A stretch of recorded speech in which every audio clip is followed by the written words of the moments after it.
Hello, and thanks for taking time to spend a few minutes with me.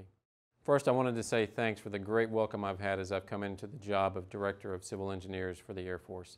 It's been awesome to see you. Your notes, your words as I've traveled have been very encouraging to me, and I greatly appreciate it. I also greatly appreciate the honest feedback that I've been getting as I've asked questions. It's very important for me to be able to stay connected to you out in the field at the major commands, and that feedback is essential to me being able to do a good job in advocating for your needs and resources.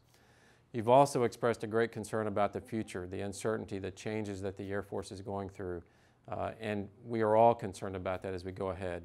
In fact, I've even had a few people, everywhere I go, have asked about my new duty title. My predecessor, General Carter, was the Civil Engineer of the Air Force. That was the duty title, and my duty title is now Director of Civil Engineers. This, in fact, goes all the way back to 1944 when the first Director of Air Installations was Brigadier General Robert Couch. It predates even the Air Force. 16 people followed him with the duty title of Director in the name. We added Civil Engineers later before we changed in 1991. We're just going back to our roots. We're not changing the responsibilities and the duties. What we're more concerned about today are the changes in substance, the change in how we organize and train and equip, the changes that will enable us to provide combat power for the future.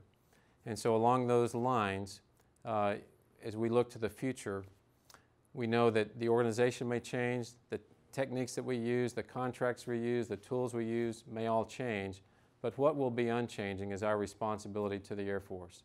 As civil engineers, we will continue to provide the installations that enable us to launch and recover air power, cyber power, space power from our installations, to operate there. That is unchanging today and tomorrow, and it's been unchanging since we become an Air Force all the way back before we created the Air Force.